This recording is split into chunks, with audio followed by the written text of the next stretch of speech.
Su Biblia en Hebreos capítulo 12, versículo 6. Hebreos 12, 6, pero a la vez va a ir abriendo su Biblia también y pone una señal en Mateo 18, porque vamos a estudiar en un buen rato esas escrituras. Mateo 18, pero primero vamos a leer Hebreos 12, 6. Vamos a continuar con la serie Temas de Importancia para la Iglesia y vamos a tocar uno de los temas que tienen que ver muchísimo con la vida de la iglesia. Y el tema es la disciplina en la iglesia. Entonces vamos a leer Hebreos 12, versículo 6, la disciplina en la iglesia. Dice así: porque el Señor al que ama, disciplina y azota a todo el que recibe por hijo. El Señor al que ama, disciplina. Entonces vemos que Dios es un Dios de orden, es un Dios de disciplina. La disciplina en las iglesias desgraciadamente es de los temas menos enseñados el día de hoy. Se dice que más del 90% de las iglesias en la actualidad, de las iglesias que se precian de ser cristianas, no enseñan este tema. Nunca los escuchará que se enseña el tema de la disciplina en la iglesia, de cómo tratar el pecado de los hijos de Dios dentro de la iglesia. No tocan ese punto. Hay muchísimas razones. El problema es que esto ha traído consecuencias graves para la vida espiritual de las iglesias, porque las iglesias se vuelven libertinas, se vuelven mundanas, ¿sí? La fornicación, el adulterio, las calumnias, todo lo que son los pecados de la carne se manifiestan de una manera muy notoria y nadie hace nada, nadie dice nada y todo sigue como si nada. Pero esto a la vez, el no aplicar la disciplina, conduce a la anarquía, ¿sí? La anarquía, la definición de anarquía simplemente es falta de gobierno, ¿sí? Cuando en un país, aunque haya gobierno, haya presidente y gobernadores, si ellos no aplican la ley que rige ese país, pues se lleva la anarquía a la gente. Por eso vemos, por ejemplo, aquí en México, algunos lugares donde ya la gente toma la justicia en sus manos, porque hay mucha impunidad, ¿me entiendes? Los encargados de ejercer la ley no lo hacen. Entonces esto lleva a la anarquía y la anarquía pues lleva al desconcierto, lleva al desorden, a la desorientación. La gente no sabe de dónde va. En el caso de una iglesia, cuando se permite el pecado y no se aplica la disciplina, pues se vuelve anarquía, aquel lugar lleno de anarquía. Entonces la gente, los hijos de Dios no saben a dónde caminar, piensan que no hay problema, están inseguros, entran en un desorden, en un libertinaje, como en el tiempo de los jueces. Dice la Biblia que cada uno hacía lo que bien le parecía.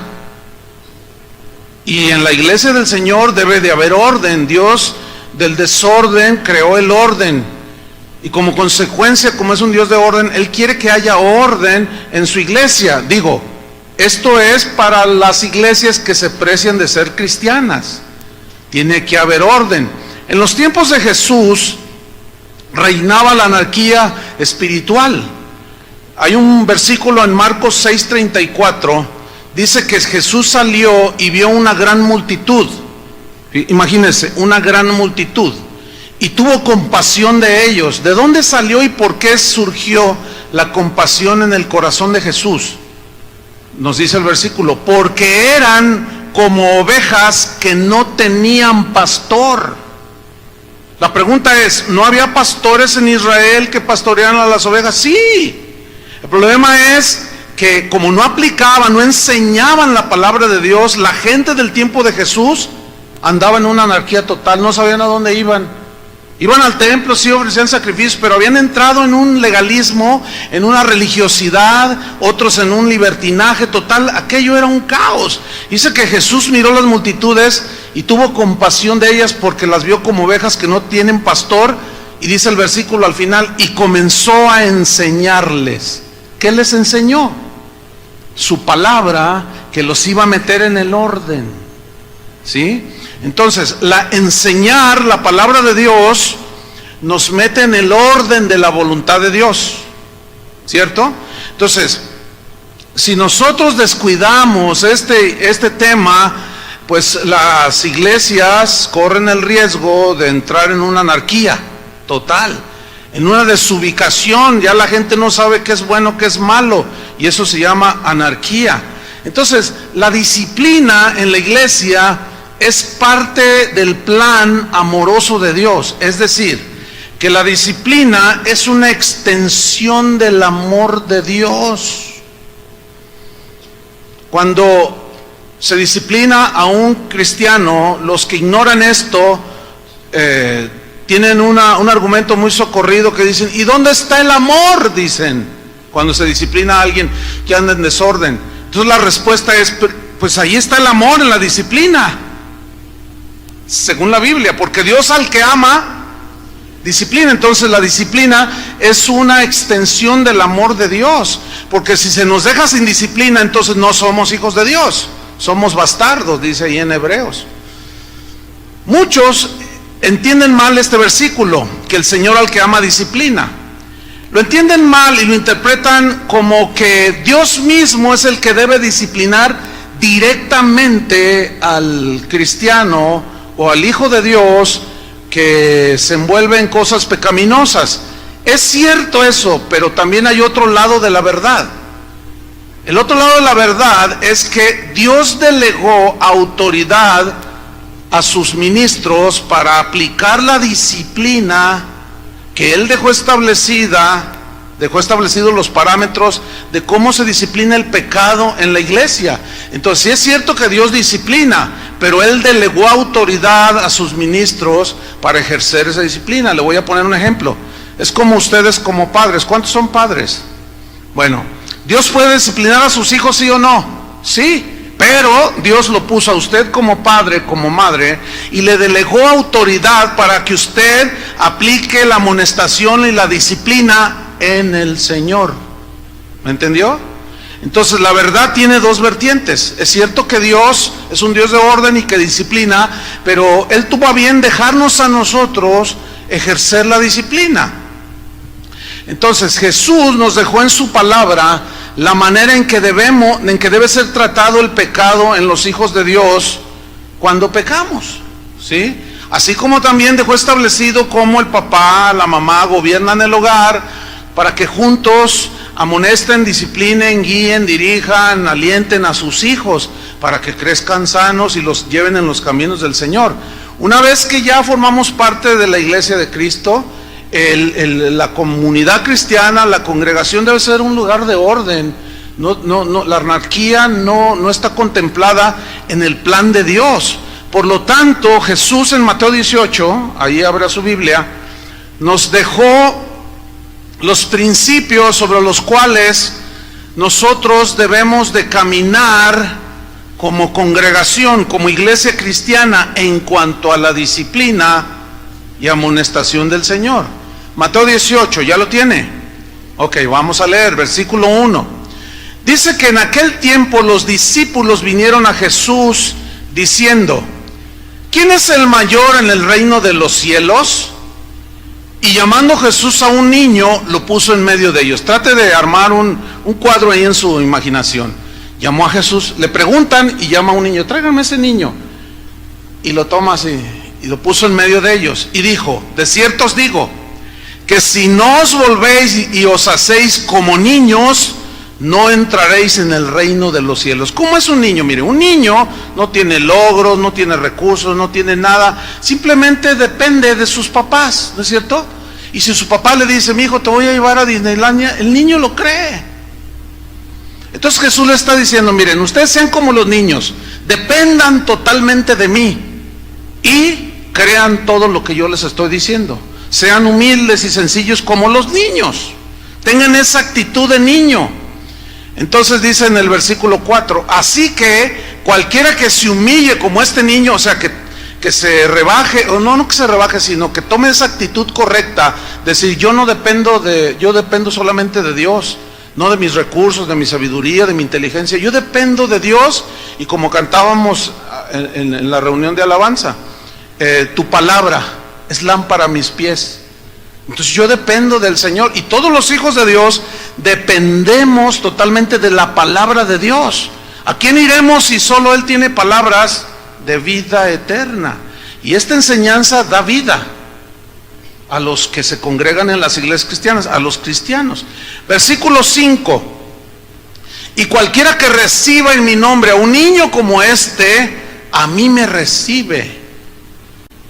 Versículo 6: y cualquiera, y aquí viene el asunto, y cualquiera que haga tropezar, desviarse, caer, que por algunas causas se desaliente la persona, cualquiera que haga tropezar a alguno de estos pequeños que creen en mí, aquí ya, pequeños que creen en mí se refiere a los cristianos, mayormente a los niños en Cristo, los que están empezando, que muchas veces por nuestro mal testimonio, por cosas que hacemos, somos de tropiezo. Y Jesús comienza a hablar de los tropiezos, de las ofensas. Entonces dice: cualquiera que haga tropezar a alguno de estos pequeños que creen en mí, mejor le fuera que se le colgase al cuello una piedra de molino de asno, que pesaba, según los entendidos, más de 500 kilos, que era que se le amarraba, entonces el burrito caminaba y la rueda giraba y era la que molía el grano. O sea, era muy pesada. Entonces más le vale, fíjate la seriedad de ser tropiezo, para que empezamos a reflexionar si somos bendición o somos tropiezo. Entonces dice el versículo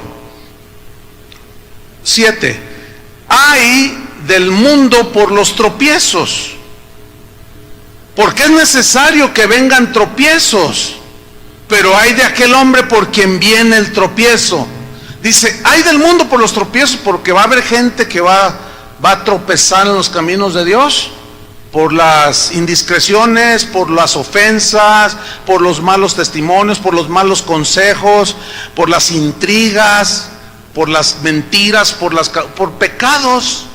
Dice: ay del mundo por los tropiezos, por toda esa gente. Muchos que están a punto de recibir la salvación se desvían y tropiezan y se condenan sus almas. ¿Por qué? Por los tropiezos.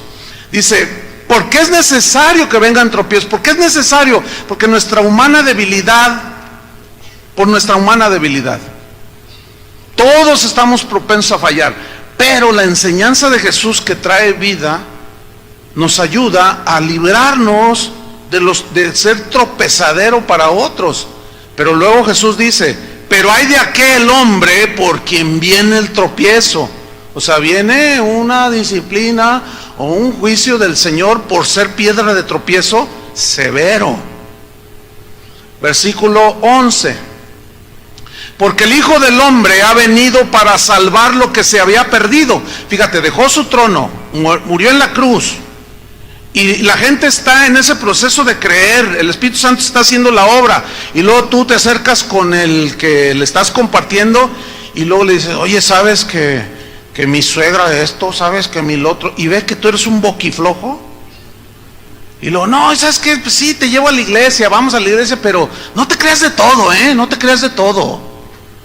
¿Saben una cosa, cristianos o cristianoides? Mucho cuidado, porque ser piedra de tropiezo es muy, muy delicado. Y este es el tema de Jesús en el capítulo 18, y de cómo tratar cuando hay problemas entre nosotros. Versículo 14: así dice: no es la voluntad de vuestro Padre que está en los cielos que se pierda uno de estos pequeños. Miren, aquí hay gente que está en ese proceso, que escucha la palabra de Dios, pero todavía no llegan al nuevo nacimiento. El Espíritu Santo está haciendo la obra en el corazón. Y si ve que cualquiera de los que ya tenemos nuestros añitos en Cristo, vivimos doble vida, hacemos nuestras tranzas, y los que le estamos compartiendo se dan cuenta que transeamos, entonces el nuevo o el que está iniciando dice: pero ¿cómo ¿cómo? Pues tú haces tus trans, tú no te fijes en eso, tú pon tus ojos en Jesús, le dice. No, mis amados, no nos engañemos. Dios no puede ser burlado.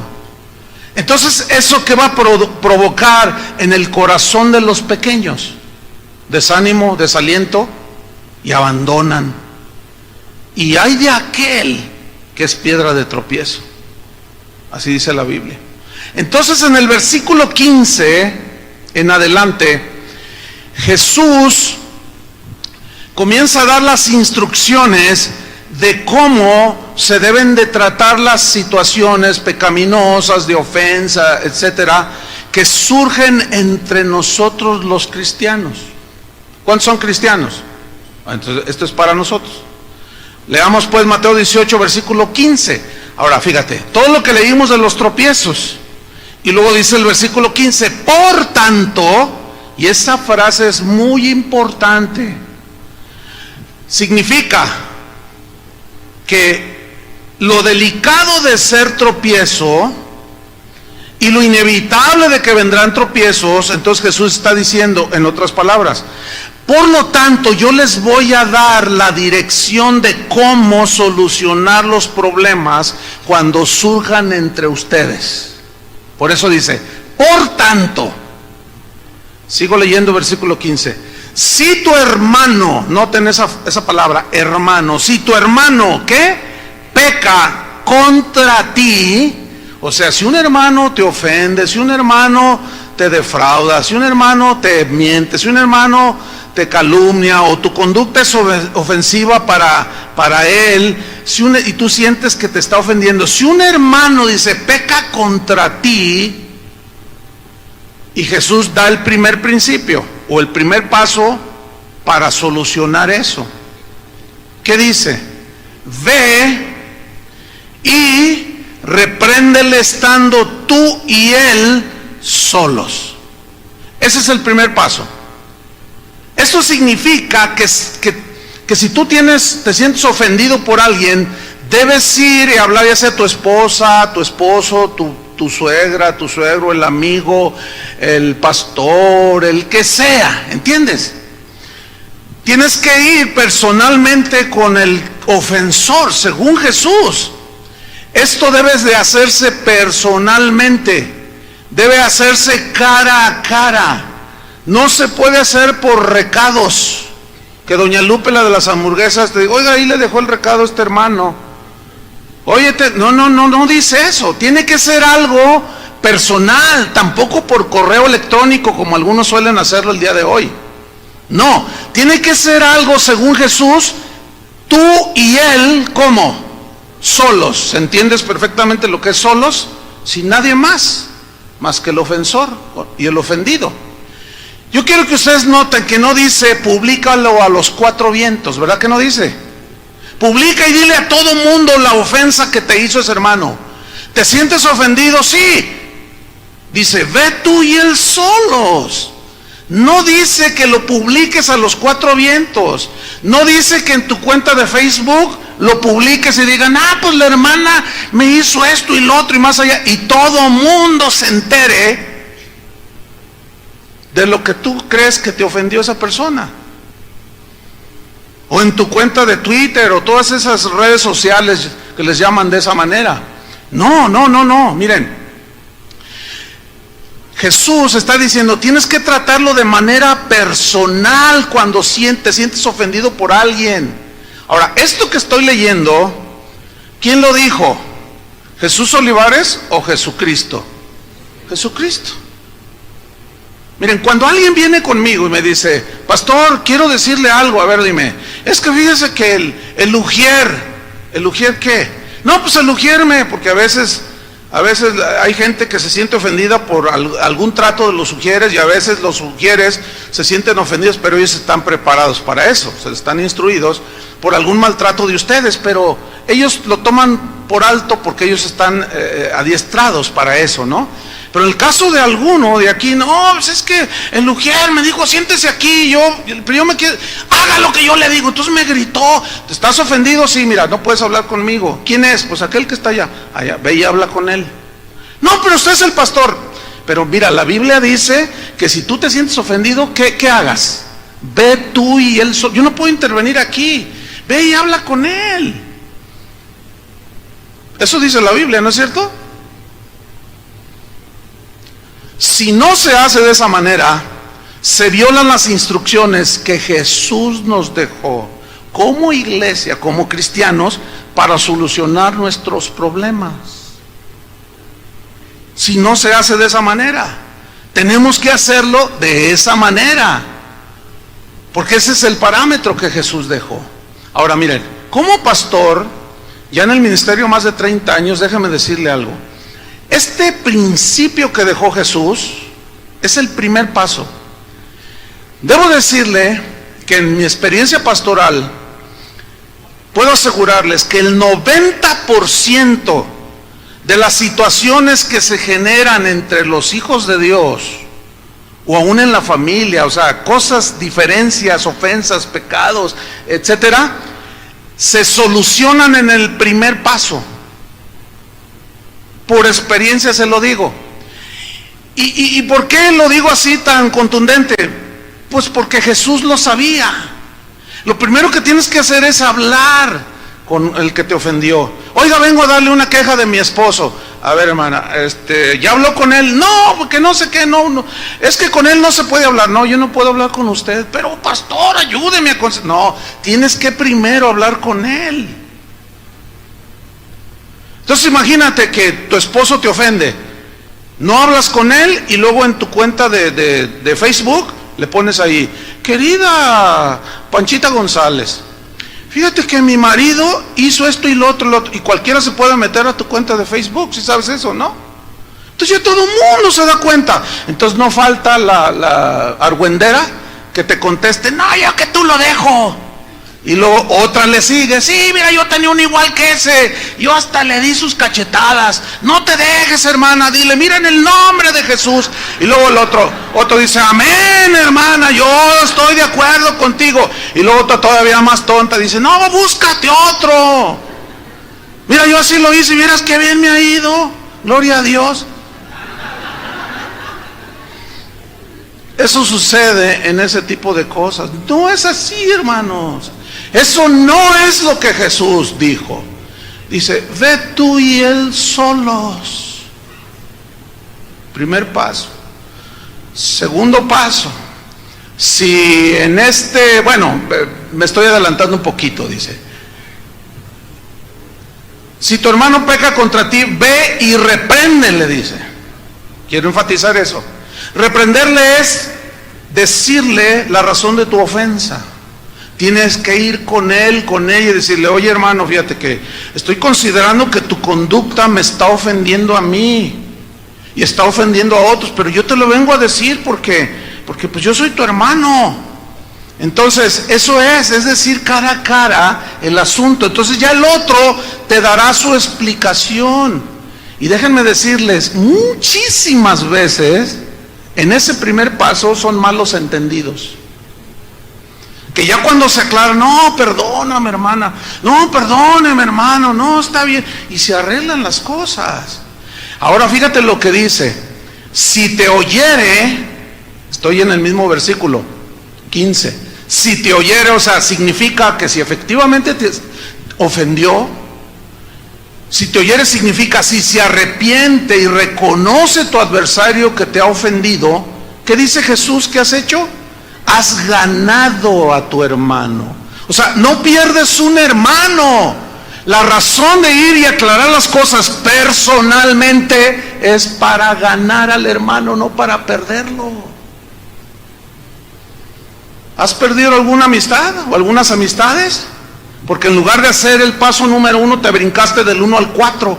Mira, aquí hay 4 escalones. Aquí. ¿Alguien quiere brincar desde el 1 hasta acá? A ver, ¿alguien? ¿Algún así ágil? ¿Ninguno se anima? ¿No?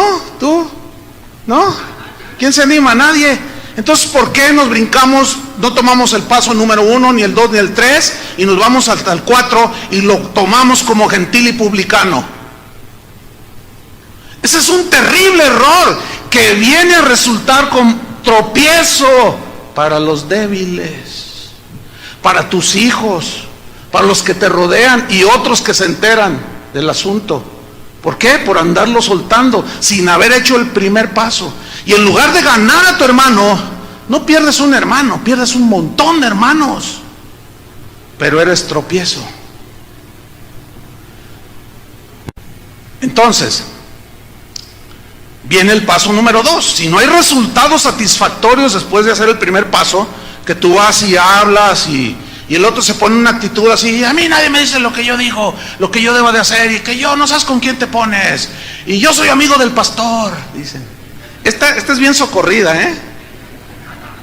cuando algún ujier o alguien se estaciona por allí, o hace algo indebido, que algún edecán, algún ujier le dice, oye hermano, no se puede estacionar, no, yo soy amigo del pastor, así dicen. Yo debo aclarar eso, Ellos suponen que al decir soy amigo del pastor es sinónimo de hago lo que me da mi gana. Él está de acuerdo que yo haga lo que me da mi gana. Yo quiero decirlo públicamente. Esos no son mis amigos. Yo no soy amigo de los que hacen lo que les da su gana, ni tampoco los voy a solapar, porque se brincan del paso número 1 hasta el 4. Es como el típico, ¿verdad?, que va a 200 kilómetros en el periférico y lo agarra la patrulla, ¿verdad? A ver, párese allí, a ver su licencia, a ver, sóplele aquí, usted sabe, ¿no?, el alcoholímetro. Entonces dice, ¿sabe que el gobernador es mi amigo? Y empieza a decir todas sus amistades, de una manera prepotente, orgullosa. El diputado fulano de tal es mi compadre. El gobernador, ¿sabe que yo como con el gobernador? Y al decir eso, la persona está diciendo que al ser amigo del diputado, del gobernador, del secretario de gobernación, qué sé yo, les da derecho a hacer lo que les da su gana. En la iglesia no, mis estimados hermanos. En la iglesia no hay influyentismo. Ok, todos cometemos pecado, pero debemos de seguir los parámetros para aplicar la disciplina y enfrentar los pecados que cometemos, los errores que cometemos, de una manera como Jesús lo dejó establecido. Espero estén entendiendo. Y también los que escuchan por internet. Entonces, si se da el primer paso y no hay resultados satisfactorios, viene el segundo paso. Versículo 16. Dice, mas si no te oyere a la reprensión, al pedirle pues cuentas o una explicación, no reconoce su pecado, el paso es este: toma aún contigo a 1 o 2 más personas, porque en boca de 2 o 3 testigos conste toda palabra. O sea, ya como no quiso hacer las paces contigo, no te dio una satisfactoria respuesta, entonces tú tomas testigos, 2 o 3. ¿Para qué? Para que se compruebe lo que se dice ahí en la reunión y para que los testigos disciernan y capten el espíritu de las 2 personas del conflicto. Si el ofendido está en una situación que de verdad quiere aclarar, hermano, aclare, mire, yo siento que usted me ofendió o está ofendiendo a la iglesia de Cristo por sus actitudes así, todo el mundo se da cuenta, debe de rectificar. Entonces están los testigos ahí. Entonces el ofensor dice, ¿y tú quién eres? ¿Y estos qué? ¿Qué hacen aquí?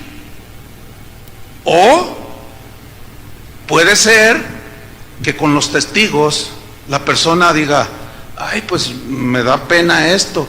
Oye, hermano, no, mira, no es para tanto. A ver, explícame. Bueno, es que, mire, hermano, usted, esto y esto y esto. Entonces los testigos están escuchando ahí. Déjenme decirles, en el segundo paso, si del 90% de lo que como experiencia pastoral yo les comenté, que se solucionan la mayoría de los problemas entre los hermanos, en el primer paso, en el segundo paso, otro porcentaje altísimo que estaríamos llegando, si es 90, estaríamos llegando a un 8% del 10% que resta.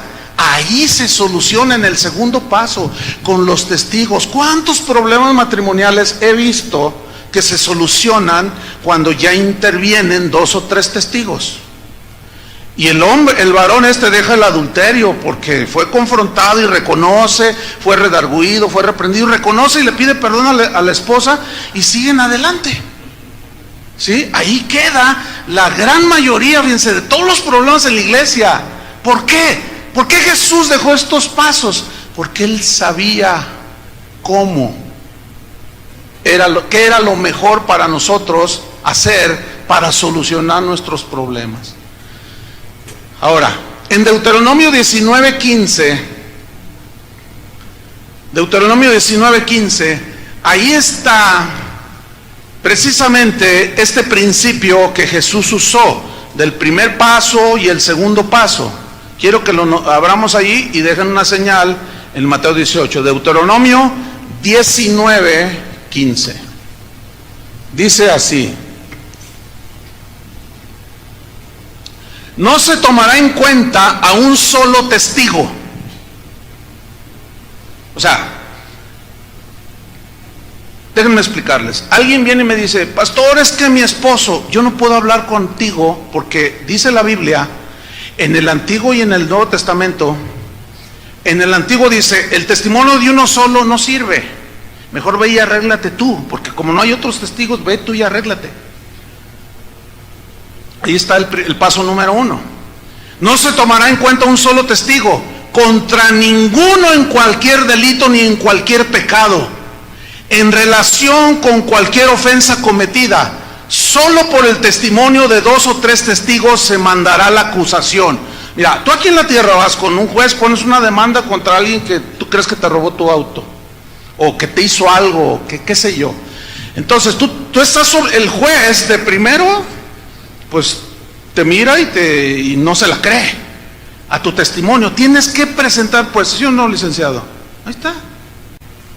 Así es.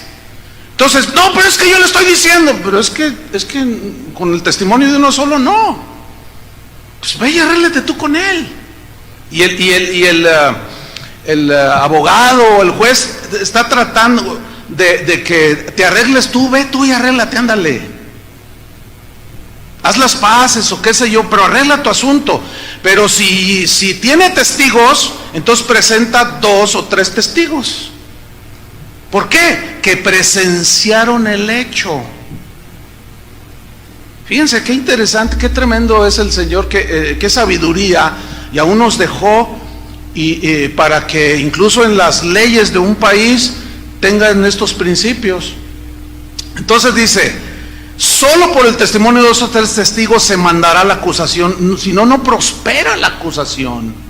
Entonces, hay un problema, vas con el que te ofendió y no quieres responder, y que yo soy quién sabe quién, y que usted sabe. Entonces viene el segundo paso, vienen los testigos. Entonces dice el versículo 17, en caso, fíjate, de que ni el primero ni el segundo paso o principio funcionaran para solucionar el problema, viene el tercer paso, que está en el versículo 17, y esos son los menos casos ya. Versículo 17 dice, si no los oyere a ellos, ¿quiénes son ellos? Los testigos, que también son de la iglesia, porque el problema, estamos hablando del problema entre los cristianos. Si no los oyere a ellos, o sea, ellos son los testigos que están también atestiguando. Es que, hermano, es verdad lo que está diciendo aquí el hermano, y nosotros somos testigos. Por favor, hermano, recapacita, arregla tu conducta o lo que tú dijiste, acláralo. Pero ahí están los testigos. Entonces se le está amonestando. Se supone que son cristianos. Entonces, al ser cristianos, se entiende que usan la Biblia y con la palabra de Dios. Oye, mira, hermano, es que aquí dice pues que tú ofendiste a tu esposa muy gravemente porque le fuiste infiel, por ejemplo, ¿no? Entonces la Biblia dice que el adulterio, entonces estás usando la Biblia. Entonces, ante todo esa testigos y el ofendido, bueno, lo están reprendiendo, lo están queriendo ganar, no perder. Están queriendo que el matrimonio se arregle, están queriendo que entre 2 cristianos la situación se arregle. Ese es el propósito de Jesús. Él no quiere que como hermanos estemos peleados, porque al estar peleados podemos ser tropiezo para los demás. Entonces viene el tercer paso, versículo 17. Si no los oyere a ellos, ¿qué dice? Dilo a la iglesia. Ok, ¿quién es la iglesia? A ver, díganlo fuerte. ¿Quién es la iglesia? O sea, el grupo de cristianos. Ahora bien, aquí Jesús menciona por primera vez la palabra iglesia. Nunca antes se había mencionado la palabra iglesia en el Nuevo Testamento, hasta allí, en Mateo 18. La palabra iglesia viene de un término griego, eclesia, que significa asamblea, grupo de creyentes, son los nacidos de nuevo. Ahora, la Biblia habla muy claro que la iglesia está compuesta de todos los que han nacido de nuevo, pero que cada nacido de nuevo llega a congregarse en un grupo específico en determinado sitio geográfico de su ciudad, ¿no es cierto? Por ejemplo, aquí estamos en el centro de la ciudad de Guadalajara. Bueno, esta es una iglesia que se le denominan iglesia local, o sea, de la localidad de la colonia del Fresno. Pero aquí mismo en la colonia del Fresno hay varias congregaciones locales, así se denominan. Cada congregación, según la Biblia, tiene un gobierno autónomo. Nos gobernamos, las iglesias en la Biblia se gobiernan de una manera autónoma, es decir, hay pastores que gobiernan. Entonces, Jesús se está refiriendo a la iglesia local en tu comunidad. Así como tú en tu familia tienes que arreglar tus asuntos familiares y no andarlos publicando con doña Chole, la de la esquina, o la verdulera o el verdulero del mercado. No, eso tienes que arreglarlo en tu familia. Los problemas que surjan en esta congregación nos competen a nosotros, ¿entienden? Nadie debe meterse en los problemas internos de cada iglesia. Miren, les voy a decir algo. Cuando alguien me manda un correo y me dice, oiga pastor, y me dice algo de su iglesia, yo lo primero que le digo, ¿ya hablaste con la persona? Si me dice, no, tienes que hablar primero con la persona. Y luego, ya hablé, y no quiere, que no sé qué. Bueno, habla con testigos, ve con el pastor. O sea, ¿yo qué tengo que andar metido en eso, por el amor de Dios?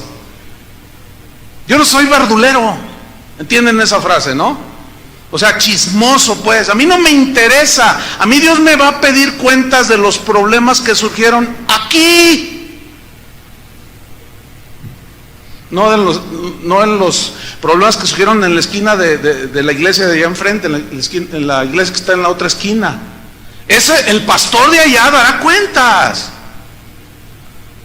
Entonces, yo no tengo autoridad alguna de meterme en los problemas que surjan en otra iglesia. Es como nadie tiene autoridad para meterse en los problemas que surgen entre nosotros, ¿entiende?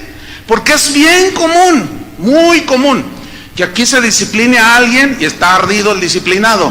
Porque a veces agarran, bueno, sí me arrepiento, ok, está bien, pero tú sabes que no. Entonces ese se va a otra iglesia, a la de enfrente, y le dice, no hermano, me deja congregar aquí. Y luego el pastor, con una sabiduría impresionante, le dice, ay, bienvenido hermano, a ver, cuénteme, ¿por qué se viene para acá? Cuénteme, a ver, ¿por qué? Dice, es que ya son re malos. Allá, fíjese, pastor, y empiezan a decir un montón de cosas. Y el pastor no se toma la molestia de confirmar si es verdad que esa persona no tuvo problemas en la iglesia.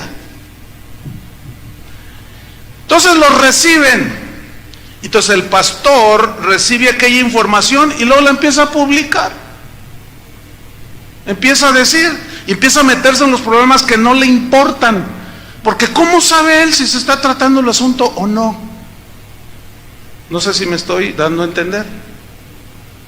Entonces, claro, el disciplinado, pues ¿a quién le gusta la disciplina? Levante su mano. A ver, pregúntale a sus hijos si les gusta la disciplina. ¿Les gusta? ¿Pero la necesitan? Y cuando lo disciplinas a tu hijo te dice, ya no me quieres, mamá. Y usted le dice, precisamente, hijo, porque te quiero, te disciplino.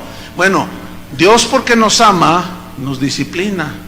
Pero el asunto es que Mateo 18 está concebido en el corazón de Jesús para solucionar los asuntos de manera interna en cada congregación. ¿Entendieron, hermanos? Hay un montón de metiches en internet, olvídese. Un montón que nomás andan viendo a ver qué casan. Parecen, ¿saben qué? Ese es el ministerio de las aves carroñeras. ¿Sabe cómo son las aves carroñeras? Una ave carroñera anda volando.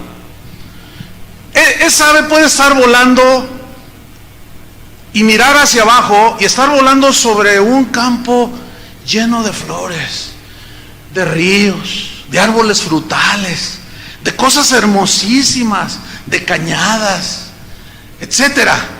Pero él no se fija en lo hermoso, él anda buscando lo muerto, la carroña. Así hay algunos que nomás andan como aves de rapiña. No ven lo hermoso que hay en lo que está haciendo Dios en la vida de los cristianos. No ven en el esfuerzo, en el trabajo de muchos verdaderos ministros de Dios que están trabajando arduamente haciendo discípulos. Ellos nada más se fijan en la carroña. Entiéndase, en los errores, que todos los tenemos. ¿Sí o no? Hay que reconocerlo. Pero nada más se fijan en la carroña. Esos son sopilotes, son carroñeros. Una vez yo le dije al Señor: Señor, ¿y por qué permites eso? Pues quítalos. Y el Señor me dijo: no los voy a quitar. Ellos hacen un trabajo, así como las aves de rapiña limpian la carroña. Estos se encargan de limpiar la carroña que hay en la iglesia. Entonces, bueno, hay que soportarlos a todos esos, porque hacen su trabajo y bien. Muy bien que lo hacen. Pero amados, nosotros estamos llamados a obedecer a Jesucristo, no a inventar nuestras propias reglas de cómo tratar los asuntos. Entonces, si trataste el primer paso, el segundo paso, viene el tercer paso y tampoco hace caso, dice: dilo, ¿a quién? A la iglesia. Significa díselos ahí a los hermanos. En otra parte dice: señalen a aquel que está en esa situación y no se ha querido arrepentir. Entonces, al ser señalado, ya los demás se dan cuenta: oye, fulano de tal, no, pues es que lo disciplinaron. ¿Y por qué? Pues por esto y por esto. Entonces cuando tú lo ves: oye, hermano, ya agarraste la onda, ya, hermano, pídele perdón a tu esposa, ándale, ¿qué andas haciendo ahí con tus cosas? Ya arréglate con los hermanos a los que le pediste 5,000 pesos y nunca se los has pagado, págaselos ya, arréglate. Y donde quiera que se lo encuentran los hermanos, lo miran y dicen: hermano, ¿qué onda? ¿Ya arreglaste tu bronca? Entonces eso lo mete a él en una presión, que es lo que Jesús está diciendo. ¿Por qué creen que dijo: díganlo a la iglesia? Pues precisamente para hacerlo recapacitar, no para que echarlo, ese no es el propósito, sino para ganarlo. Entonces, dilo a la iglesia. En ese punto, hermanos, de dilo a la iglesia, en la historia de esta congregación, que ya vamos casi para los 30 años, ha sido contadas las ocasiones en que hemos tenido que decir públicamente. ¿Por qué? Porque ya son casos muy extremos. Cuando se habla personalmente, con testigos, no hacen caso y siguen en sus pecados, en sus cosas, entonces se tiene que decir públicamente: y tengan cuidado con fulano, sultano y mangano. Pero previo a haber observado el paso número 1, el paso número 2 y el paso número 3. No se puede desde un púlpito de una computadora mandar una alerta, mensaje a todo el mundo diciendo: fulano es un hijo del diablo, cuando ni siquiera has hablado con él. Es un gravísimo error que sirve de tropiezo a los débiles. Hay de aquellos que sirven de tropiezo, porque más les vale, dijo Jesús, que se amarra una piedra de molino en el cuello y lanzados al mar, a que uno de esos pequeños que andan buscándome a mí tropiecen por tu imprudencia, por tu falta de sabiduría. Ahora viene el cuarto paso. Si no hay resultados en el primero, el segundo y el tercer paso, pues viene el cuarto paso, que ya es la expulsión de la iglesia. ¿Entiende? Dice: si no hiere a la iglesia, ¿quién es la iglesia? O sea que también la iglesia, todos cuando lo vemos al hermano, le llamamos la atención, hermano, ya. Si no oye las reprensiones de la iglesia, digamos, las iniciativas de que vuelva a la comunión, si no oyere a la iglesia, ¿qué dice? Tenle por gentil y publicano. ¿Qué significa gentil? Significa pagano, como cualquier pagano que no conoce al Señor. Publicano es sinónimo de pecador, que se vende, corrupto, ambicioso, pecador, así. En Israel a los publicanos los tenían como traicioneros, viles pecadores. Por eso dice, si después de haber hecho esos 3 pasos y la persona persiste en su actitud, expúlsenlo. Tenle por gentil y publicano. Escuchen bien, este 4.º paso es solamente después de haber observado los 3 primeros, que el pecador que no se ha querido arrepentir debe ser expulsado de la iglesia. Y es ahí donde ya, en el caso por ejemplo de un defraudador, de alguien porque se mete gente de toda en las iglesias, ya se puede mandar una voz de alerta a las demás iglesias. Les voy a comentar un caso aquí, de que hubo aquí. Un hombre llegó con la familia y bueno, se empezó a relacionar con algunos de ustedes, y algunos de ustedes de los que voy a mencionar estuvieron implicados, porque esta persona se ponía allá afuera y miraba en qué carro llegabas y se daba cuenta más o menos de tu estado financiero. Así son estas personas. Entonces se acercaba contigo, se acercaba con la gente y se los hacía amigos, y era muy de esos que hablan mucho, etcétera. Entonces se ganó tu confianza. Entonces un día te llegó y les decía, oye, préstame 100,000 pesos, fíjate que estoy haciendo un negocio, pero te lo regreso pronto. Y tú le prestabas los 100,000 pesos. Te engatusó. Y luego, después fue con otro, se sentaba a este lado y le bajó el dinero a este. Mira, para no hacer largo el asunto, nosotros cuando nos detectamos la primera vez, porque alguien vino y se quejó, bueno, arréglense, y le prometió pagar y todo, pero no hizo caso. Entonces ya fue con testigos, pero luego empezaron a salir otros, y ni con los testigos pagaba. Nomás ponía carita de Juan Diego y que se arrepentía, pero no era cierto, porque ya era su manera, era un fraudulento, hermanos. Entonces se tuvo que llegar al grado de confrontarlo y ya decirle, ponerle un hasta aquí. No hizo caso, lo tuve que despedir de la congregación. Se fue debiendo esta congregación más de 1,700,000 pesos. Ay, ¿por qué se asustan si algunos de ustedes se fueron debiéndoles? Se fue debiendo, algunos de ustedes que están aquí les bajó el dinero. Bueno, escúchenme bien, se trató desde el paso número 1, paso número 2, paso número 3, se expulsa a la persona. Entonces yo hice cartas o correos o personalmente a los pastores. Mira, ten cuidado con esta persona por esto y esto otro.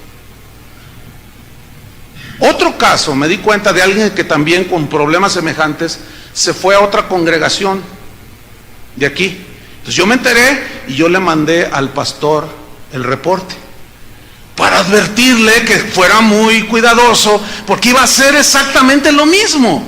Al no aceptar la disciplina y se van a otra iglesia, van a hacer lo mismo. ¿Sí o no? Entonces, ahí ya dilo a la iglesia, pero ya fue de una manera extensa. No antes, hermanos, ¿entienden? No antes.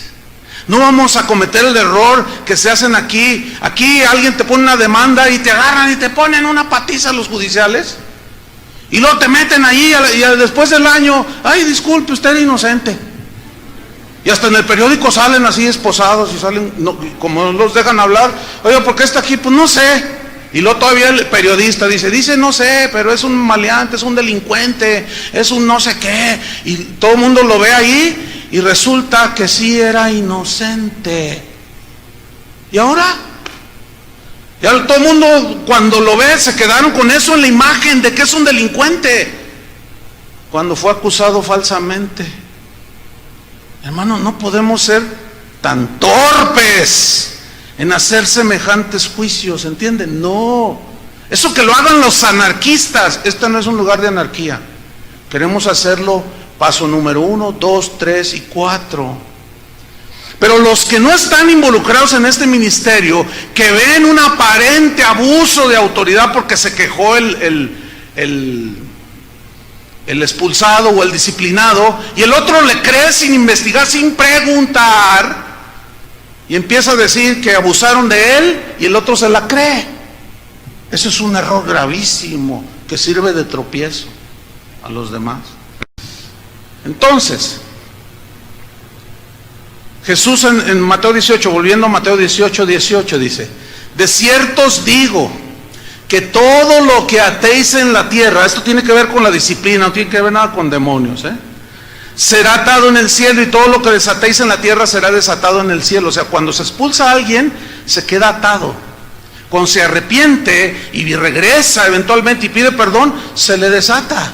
Ese es el sentido aquí. Versículo 19: otra vez os digo que si 2 de vosotros se pusieren de acuerdo en la tierra acerca de cualquiera cosa que pidieren, les será hecho por mi Padre que está en los cielos.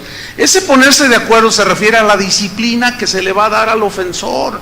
No está hablando de la oración, vamos a ponernos de acuerdo para que nos den el Estadio Jalisco y así hacer la iglesia. Porque la Biblia dice que hay que ponerse de acuerdo en cualquiera cosa. No el contexto es de disciplina, ¿sí o no? De problemas entre los hermanos. Y el versículo 20 dice: porque donde están 2 o 3 congregados en mi nombre. ¿Quiénes son esos 2 o 3 congregados? Los testigos, hermanos. Ahí yo estoy en medio de ellos. O sea, se decide hacer una disciplina, si es expulsión o qué sé yo. Entonces Jesús está en medio, avalando ¿qué?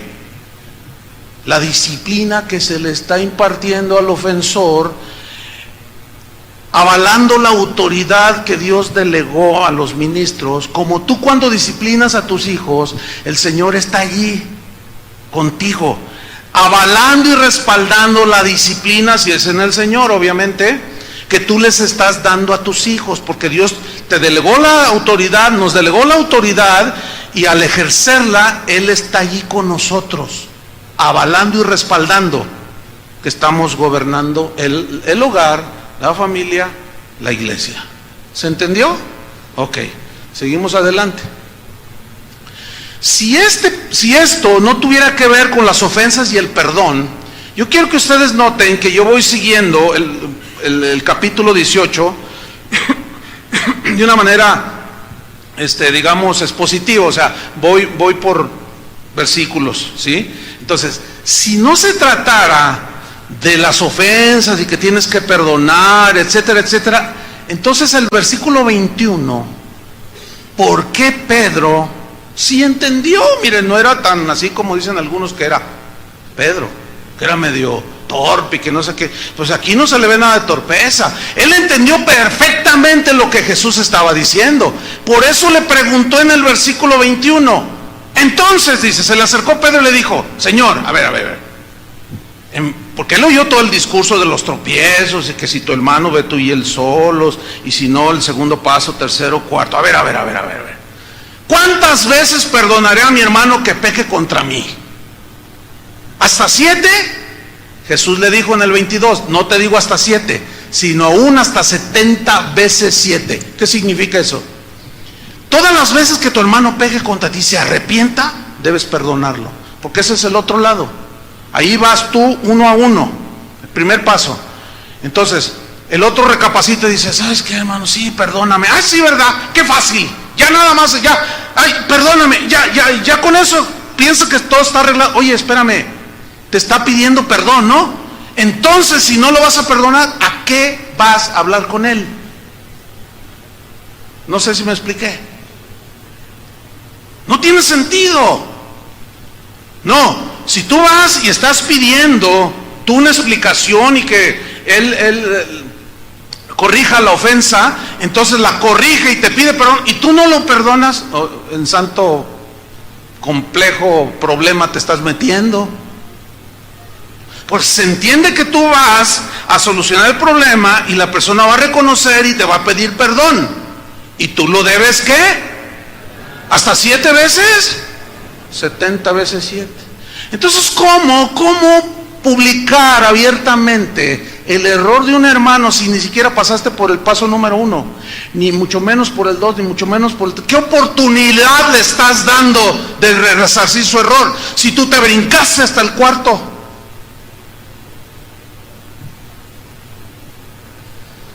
¿Saben qué produce en una iglesia local observar estos principios de Jesús? Produce madurez, produce armonía en la iglesia.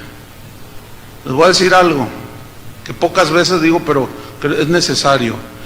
Guardando estos principios por todos los años que estuvimos aprendiéndolos, poniéndolos en operación, todo eso, escúchenme bien, en casi 30 años esta congregación no ha sufrido una sola división, con actos de división un montón, pero con el perdón, la paciencia, el enfrentar, el arreglar, el disciplinar, poner las cosas en orden, nos ha hecho marchar hacia la madurez, ¿entienden?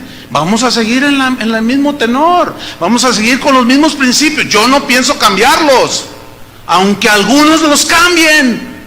Ese será problema de ellos, porque un día se les va a hacer, como decimos acá en México, se les va a hacer nudos el engrudo. Bueno, es una expresión, a lo mejor no entienden en Argentina, a lo mejor no entienden en otros países, pero significa que se les hace, no sale bien el cocido, pues, el platillo que están cociendo, y se les hizo todo un... Bueno, trato de dar una explicación a los que están oyendo, ¿no? Ustedes saben lo que significa eso. Y después, cuando ya se quiera eventualmente corregir, ya se hizo un masacote. ¿Qué es un masacote? Porque luego digo mexicanismos como esto y ay, hermano, me abruman con los correos. Pastor, ¿qué es masacote? Masacote es todo un lío, todo un caos. Entonces, pero es un mexicanismo. Entonces, cuando ya eventualmente alguno quiera corregir, que en lugar de hacer paso número 1, 2, 3, se brincó hasta el 4 y a la larga se da cuenta que metió la pata. ¿Eso no necesita explicación? Metió la pata y feo, y quedó expuesto como un mentiroso calumniador boquiflojo que habló abiertamente de su esposa, de su esposo, del pastor, de quién sabe quién, tantas personas. Entonces ya va a ser un lío arreglar eso, porque entonces muchos débiles ya dejaron el camino del Señor y se perdieron. Y no es la voluntad de Dios que ninguno de los pequeños se pierdan. Eso es lo delicado de este asunto. Entonces, cuando hay anarquía, falta de gobierno, no hay disciplina en la iglesia, este es un punto final, pero es espantoso. Agárrense, abróchense los cinturones. Ok, ahí va. Cuando hay anarquía en un hogar, en una iglesia, donde el pastor no hace su trabajo, cualquier iglesia, y es de los que dicen, ay, pues que Dios arregle cuentas con él, y no ejerce la autoridad, entonces ese es otro aspecto, porque entonces Dios viene directamente, pues no sirves ni para ser papá, yo voy a tratar con tus hijos. No sirves para ser pastor, estás ahí todavía, pero no me estás obedeciendo, no estás aplicando los principios que yo te dejé, entonces ahí te voy. Abran su Biblia en Apocalipsis, capítulo 2, versículo 18. Bueno, cuando Dios interviene directamente, cuando no aplicamos la disciplina. Y yo dije al principio que según las contemplaciones que se han hecho, el 90% de las iglesias en el mundo cristianas no están hablando de la disciplina, mucho menos la aplican. Una vez uno que se dice apóstol me regaló un disco. Mira, me dice, Pastor Chuy, yo quiero que escuches esta enseñanza. Yo dije, sí, gracias, y se la recibí. Entonces íbamos mi esposa y yo en el auto. Entonces puse el disco, dije, a ver qué dice el apóstol. Y lo puse, ¿no? Y empieza él a hablar, y estaba más o menos el asunto. Pero llega un punto donde dice, hermanos, dice, les quiero decir algo, los amo con amor entrañable. Eso está bien, ¿no? ¿Sí o no? Y quisiera abrazarlos de uno por uno, pero como son más de 1000, dice, pues sería trabajoso. Desde aquí los abrazo y les doy un beso con todo el cariño de su pastor apóstol. Bueno, pues ama a la congregación. Nosotros también los amáramos, si no yo anduviera viendo al Chicharito ahorita, fútbol, algo. No estuviera aquí, también los amamos. Bueno, todo iba bien, pero de pronto dice, y como prueba de mi amor les voy a decir algo, dice. Si algún día alguno de ustedes comete un pecado de esos feos, así como adulterio, que robó, miren, hermanos, yo los amo tanto que nada más oraré por ustedes. No se preocupen, no tengan temor, yo no los voy a reprender, no los voy a disciplinar. Mi esposa y yo nos miramos así, ¿qué dijo? A ver, no es verdad. Y regresé el disco y lo volví a escuchar y dije, no puede ser posible que diga eso. ¿Qué mensaje les está mandando a la gente? Hagan lo que quieran, yo los amo. Ese apóstol tiene un concepto del amor totalmente erróneo. Lo llamaríamos amor solapador. Ese es como nombre de canción, ¿verdad? Amor solapador. O así, si lo grabara una banda sería amor alcahuete. Algo así parecido, ¿no? No, mis queridos hermanos, no, ese no es el amor de Dios. Dios no tiene por inocente al culpable, ustedes saben eso, ¿no? Dios no puede ser burlado. Todo lo que el hombre siembra, eso recoge. Entonces, el mensaje a las 7 iglesias de Apocalipsis, los 7 mensajes, escúchenme bien, ya voy sobre el final, están dirigidos en primera instancia a ¿quién? Escribe al ángel de la iglesia en Tiatira, escribe al ángel de la iglesia en Éfeso. ¿Quién es el ángel de la iglesia? El pastor. Porque no es un ángel, los ángeles no pastorean, ¿no ven a uno aquí? Es el pastor, es un eufemismo, es una expresión judía, ¿sí? O hebrea. Pero se refiere al pastor. Ahora vamos a leer Apocalipsis 2:18, dice, escribe al ángel de la iglesia en Tiatira, el Hijo de Dios, el que tiene ojos como llama de fuego y pies semejantes al bronce bruñido. Dice esto, bronce aquí, pies de bronce, habla, voy en juicio contra tu iglesia, pastor. ¿Por qué? Porque no has aplicado mi disciplina y has tolerado. Fíjense lo que dice el versículo 19. Y comienza a decirle lo bueno que tenía, porque en todos lugares hay algo bueno. Y dice, yo conozco tus obras y amor y fe y servicio y tu paciencia. Eso está maravilloso, ¿no? Y tus obras postreras son más que las primeras. Oh, excelente. Pero versículo 20, ¿a quién le está diciendo? Al pastor, hermanos. ¿Quién es el responsable en la familia? El varón. ¿Quién es el responsable en un equipo de fútbol? El entrenador. ¿Quién es el responsable en un país? El presidente. ¿Quién es el responsable en un estado? El gobernador. ¿Sí o no? Ese principio está en todas las ramas de la vida cotidiana. Bueno, en una iglesia, ¿el responsable quién es? El pastor. Y le dice, pero tengo unas pocas cosas contra ti. Ese contra ti está bien fuerte, ¿eh? Dice, que toleras que esa mujer Jezabel, que se dice profetiza, enseñe y seduzca a mis siervos a fornicar y a comer cosas sacrificadas a los ídolos. La palabra tolerar, tengo algo contra ti, que toleras, significa permitir algo ilícito. ¿Qué era lo ilícito? Oh sí, ustedes tienen mucho amor, mucha fe, mucho servicio, tienen mucha paciencia, sus obras son más que las primeras, ayudan a los huérfanos, a los abandonados, a los pobres. Oh sí, todo eso está excelente, pero tengo algo contra ustedes, contra ti, pastor, principalmente. Permites la inmoralidad sexual en tu iglesia. Eso es fornicación. Permites inmoralidad sexual en tu iglesia. Hay lugares donde los hermanos se casan hasta 3, 4 veces dentro de la misma iglesia, con el argumento de que no, pues me equivoqué y Dios perdona los errores y no era la mujer para mí. Ahorita mismo estoy enterándome de un caso de ese tipo que ya va por la segunda, tercera. ¿Y qué hacemos, pastor? Dice, porque pues ya hablamos con el pastor, porque resulta que es mi cuñado el que dejó a la familiar, entonces ahora ya anda de novia con una de la alabanza y ya nos enteramos que se van a casar y el pastor los va a casar. Tú dices, pues ¿qué tipo de iglesia es esa? Por el amor de Dios. Bueno, contra esos es el Señor. Dice, permites lo ilícito en tu iglesia.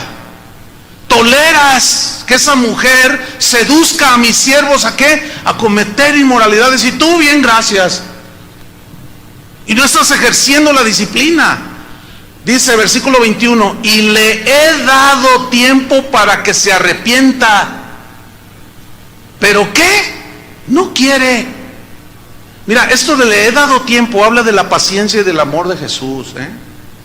Él no quiere que ninguno perezca, sino que todos nos arrepintamos.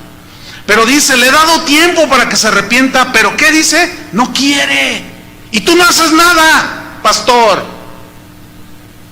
Y él no, esa Jezabel no quiere, y todos los seducidos tampoco quieren, son unos libertinos.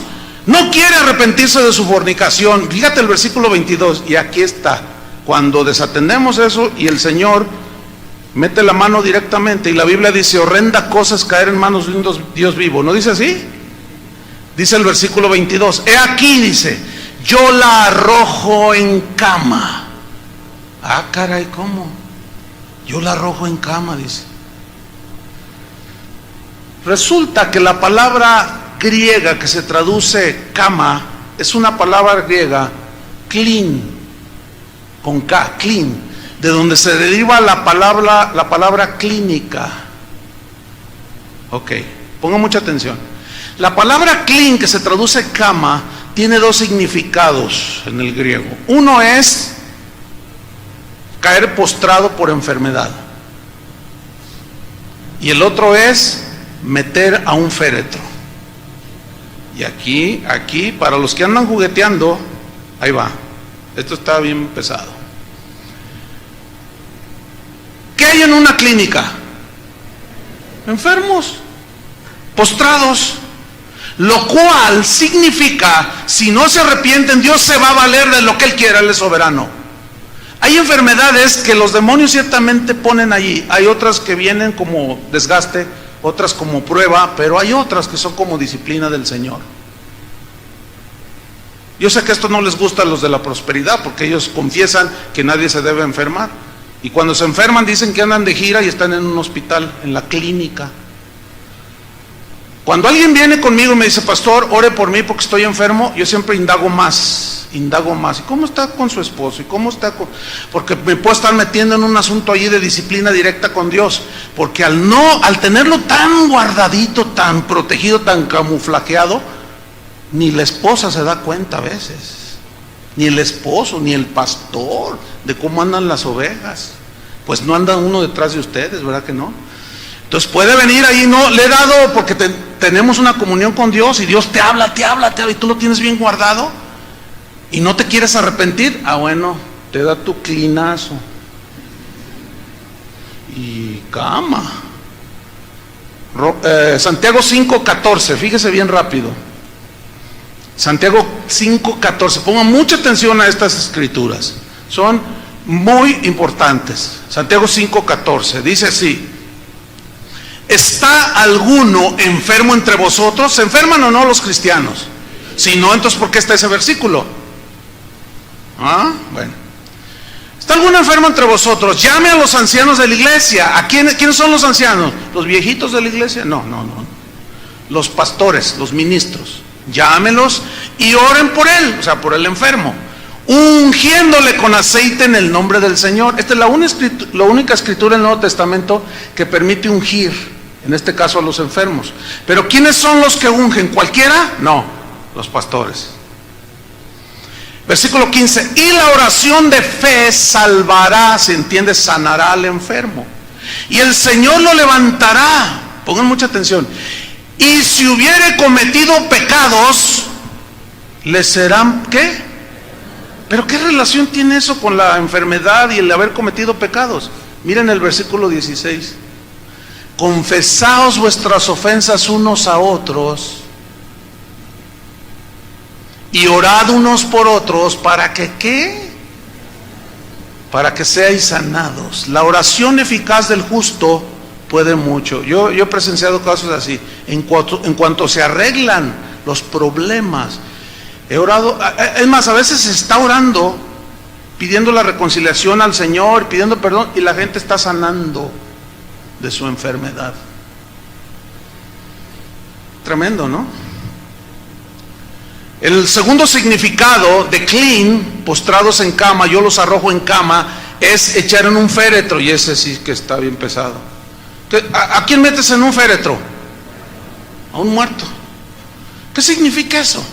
Que cuando un cristiano, un hijo de Dios verdadero, obviamente, se empecina en estar allí ofendiendo y no se arrepiente, y con 2 testigos y nada, y la iglesia y nada, y lo expulsan y nada, comete pecados deliberadamente, ya así de una manera endurecido, vamos. Yo estoy convencido que hay cristianos que se mueren antes de tiempo por eso, y los metemos a un féretro. ¿Quiere que le enseñe en la Biblia dónde está eso? ¿Sí o no? Yo pensé que iban a decir, no, porque me asusto. Primera de Corintios 11:27. ¿Cómo era la iglesia en Corinto? Desordenada. Allí fue donde en el capítulo 5, 1 Corintios 5, dice, de cierto se oye que hay entre vosotros fornicación. Dije 1 Corintios 11. ¿Sí? Ábralo allí.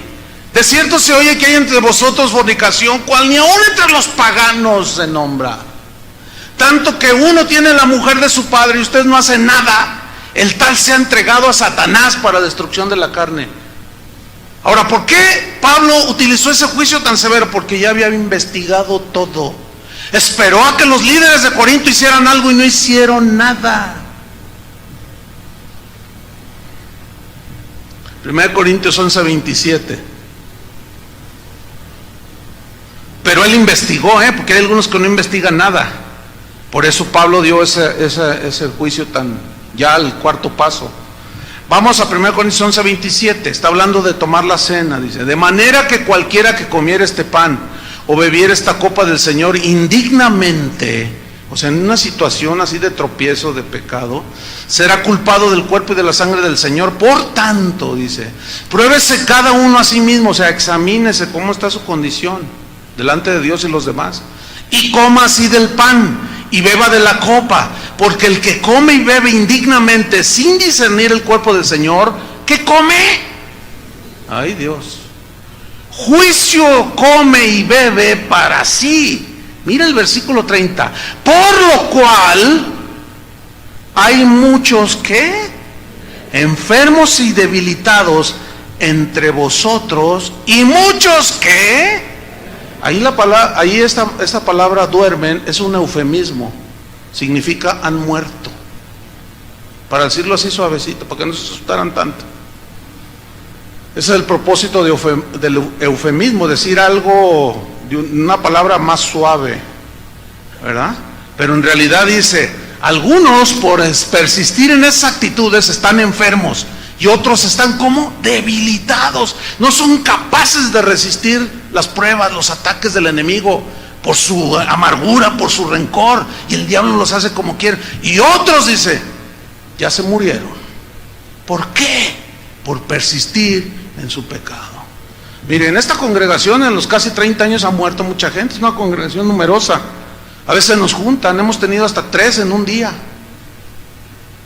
A veces a mí me toca ministrar el funeral de algún miembro de Casa de Oración, a veces a otro de los pastores, somos 8 aquí. Y a veces me ha tocado estar ahí y está el féretro de alguien que pues todo el mundo sabía que era beisbolista porque le daba mucho doblete. O sea, tenía doble vida, pues, para que usted entienda. Era rebelde, maltrataba a la esposa, a los hijos los pateaba. Pero venía y gloria a Dios, aleluya, y se le llamaba la atención y como que se corregía, y como la Biblia dice 70 veces, hasta 70 veces 7, entonces bueno, ahí está, y manifiestan por un tiempo arrepentimiento, pero al rato siguen igual, y los tienes ahí en el féretro. Le voy a decir algo, mire, yo no digo nada del que está allí. Ay, que ya Dios lo tiene en su santa gloria, ¿cómo sé dónde está? No, hombre, ¿qué le voy a andar yo? No, olvídenlo. Pero estoy consciente de que algunos de los que he estado ahí ministrando se murieron antes de tiempo. Y es bien triste y sí duele. Porque arrastró esposa, hijos, esposos, suegras, todo el mundo. Y fue tropiezo. Y no agarró la onda. Entonces, ¿qué tuvo que hacer el Señor? Entrar directamente. Poner su mano que está pesadita. Y algunos los mete a la clínica. Y a otros los mete a un cajón. Ay, qué mensaje tan más espantoso, ¿verdad? Con razón los pastores pues, no quieren predicar esto. Oiga, se va a ir la gente, dicen algunos. Los va a asustar, pues ese es el propósito, que se asusten para que dejen esa vida que llevan, ¿o no? Ya si después de esto no se asustan, pues ya que se puede hacer. Versículo 31 y final dice: si pues nos examinásemos a nosotros mismos, ¿qué?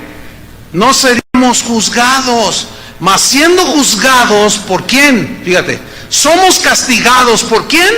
Por el Señor, para que no seamos condenados con el mundo. ¿Qué quieres? ¿El juicio de Dios para sus hijos? ¿El castigo en la clínica o a veces en el féretro? ¿O que caiga la ira de Dios como les va a caer a los que rechazan a Jesús? ¿Tenemos que llegar a ese grado? ¿Cuántos quieren llegar a ese punto? No tenemos por qué llegar ahí. ¿Por qué no arreglamos las cosas en el primer paso? ¿Ah? O en el segundo cuando mucho. ¿Por qué esperar esto, hermanos? ¿Por qué? No tiene sentido. Y termino leyendo Apocalipsis. Les he dado tiempo para que se arrepientan. He aquí yo la arrojo en cama. Sigo en Apocalipsis 2:21. Y en gran tribulación a los que con ella adulteran y no se arrepienten de las obras de ellos. O sea, de la Jezabel esa que seduce. Mire, termino con esto. La frase gran tribulación, los meto en gran tribulación. La palabra gran viene de un término griego que les va a ser muy familiar. El término es mega. ¿Ha oído eso? Mega. Pues usted va al megamercado. Mega en griego significa enorme. Y usted llega al megamercado y es unos almacenes enormes. ¿Qué dice? Mega, ¿qué dice? Tribulación. ¿Dice o no?